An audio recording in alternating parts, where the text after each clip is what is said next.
என்னம்மா அரைச்சுக்கிட்டு இருக்கேன்? மருந்துமா. எதுக்கு? அரளி விதையில நல்லதைய கலந்து அரைச்சிட்டு இருக்கேன். என் கையால மருதாணி அரைச்சு கொடுத்த பொண்ணுக்கு இப்ப அரளி விதை அரைச்சுக்கிட்டு இருக்கேன்.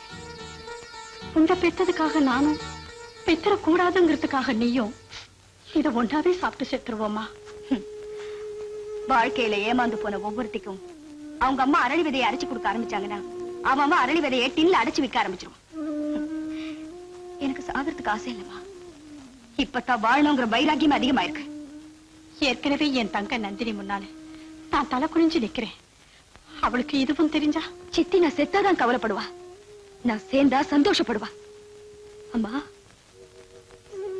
என் உடம்புல விழுந்த அடி சாதாரண காயமில்லை, கரு.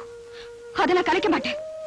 அதுக்கு காரணமா இருந்தவனை கண்டுபிடிச்சு அப்பா வாக்குவேன். இங்க பாரு, திலீப்போட வைஃப் எனக்கு ஹெல்ப் பண்றேன்னு சொல்லிருக்கா. அம்மா அம்மா, நீ அழக்கூடாது, நீ அழக்கூடாதுமா. நீ அழுதா எனக்கு இருக்கிற தைரியமா போயிடும்.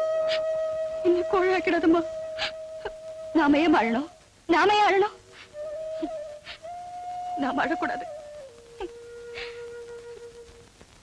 இந்த கல்யாணியோட சபதம் கல்யாண மண்டபத்துலதான் கொண்டு போய் நிறுத்தம்.